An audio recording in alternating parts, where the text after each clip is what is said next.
নমস্কার। আজ আমি হেলদি একটি লাড্ডুর রেসিপি আপনাদের সাথে শেয়ার করব। এই লাড্ডু আপনারা বাড়িতে খুবই সহজে বানিয়ে নিতে পারবেন এবং বাচ্চা থেকে বয়স্ক সবাই এই লাড্ডু খেতে পারবে। এই প্রোটিন লাড্ডু বানানোর জন্য লাগছে কিছু নাটস, যেমন কাজু, আখরোট, ড্রাই খেজুর, কিউই, আমন্ড, বাদাম আর কিছুটা পেস্তা। আর লাগবে কিছু seeds, pumpkin seed, sunflower seed, flakes seed, সাদা তিল, পোস্ত, কিছুটা কিশমিশ। আর নিয়েছি কিছুটা খেজুর, এগুলি সব বীজ বার করে নিয়েছি। আর এক বাটি মতো মাখানা। আমগুলিকে একে একে হালকা ভেঙে নিতে হবে। আপনারা এটা চাকু দিয়ে কেটেও নিতে পারেন কিংবা মিক্সিতে আধ ভাঙা অবস্থায় করে নিতে পারেন।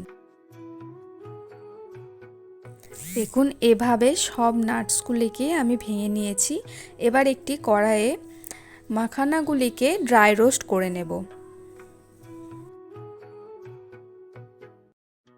মাখানাগুলি হাত দিয়ে ভাঙা যাবে সে মতো করে ড্রাই রোস্ট করে নিতে হবে।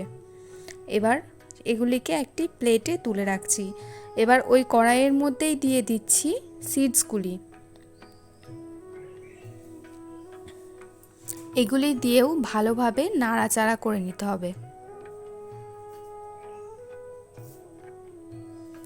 এবং এর মধ্যে অ্যাড করেছি 1 চামচ মতো ঘি। ঘি দিয়ে ভালোভাবে মিশিয়ে নিয়ে একটি সুন্দর গন্ধ আসা পর্যন্ত এগুলিকে নেড়েচেড়ে তুলে রাখতে হবে। আবার আমি 1 চামচ ঘি অ্যাড করে তার মধ্যে ভেঙে রাখা নাটসগুলিকে দিয়ে দিয়েছি। এগুলিকেও ভালোভাবে ঘিয়ের সাথে নাড়াচাড়া করে মিশিয়ে নিতে হবে। ততক্ষণ মাখানাগুলিকে একটি ব্লেন্ডারে ভালোভাবে গুঁড়ো করে নিতে হবে। এবার ওর মধ্যে নাটসগুলো অ্যাড করছি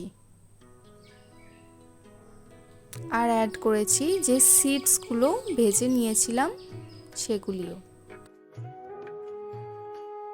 এবার মিক্সিং বলে দিয়ে দিচ্ছি বীজ বার করে রাখা খেজুর আর কিশমিশ।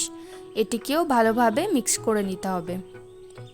এবার কড়াইয়ের মধ্যে 1 চামচ মতো ঘি দিয়ে কিশমিশ খেজুরটা দিয়ে দিতে হবে।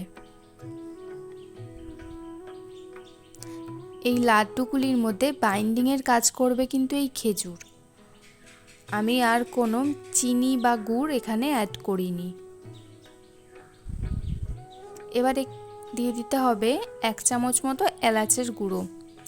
কোনো একটি চামচ দিয়ে ভালোভাবে আগে মিশিয়ে নিতে হবে। খেজুরটি কিন্তু খুবই গরম থাকবে, আর গরম থাকতে থাকতেই এটিকে ভালোভাবে মিশিয়ে নিতে হবে, না হলে কিন্তু লাড্ডু গড়তে চাইবে না। এবার হাত দেওয়া যাবে সেরকম ঠান্ডা হলে এভাবে একে একে সব লাড্ডুগুলিকে বানিয়ে নিতে হবে। এটিকে আপনারা স্টোর করে রাখতে পারেন বেশ কিছুদিন। খুবই টেস্টি হয় এই খেতে লাড্ডুগুলি এবং হেলদিও।